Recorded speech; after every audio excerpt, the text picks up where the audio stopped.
నమస్తే TV 45 news కి స్వాగతం.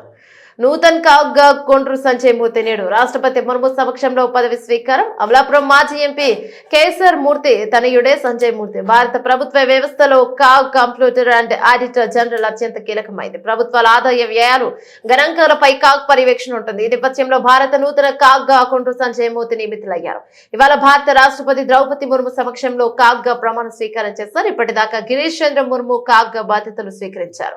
కాగా సంజయ్ మూర్తి కాగ్ నియమితుడు కాకముందే కేంద్ర ప్రభుత్వంలో ఉన్నత విద్యాశాఖ కార్యదర్శిగా వ్యవహరించారు. సంజయ్ మూర్తి ఏపీలోని కోనసీమ జిల్లాకు చెందిన వ్యక్తి.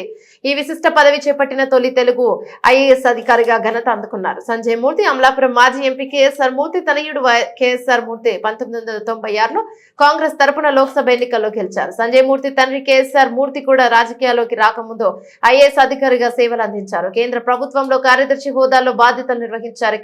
సంజయ్ మూర్తి విషయానికి వస్తే 1964 డిసెంబర్ 24న జన్మించారు. మెకానికల్ ఇంజనీరింగ్ లో పట్టుభద్రులయ్యారు. సివిల్ సర్వీసెస్ పరీక్షలు ఉత్తీర్ణులయ్యారు.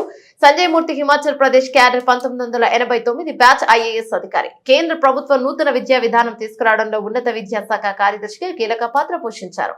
వాస్తవానికి సంజయ్ మూర్తి ఐఏఎస్ గా వచ్చే నెలలో రిటైర్ అవ్వాల్సి ఉంది. అయితే ఆయన అందించిన విశిష్ట సేవలను దృష్టిలో ఉంచుకుని కేంద్రం కాగ్ కీలక పదవిలో నియమించింది.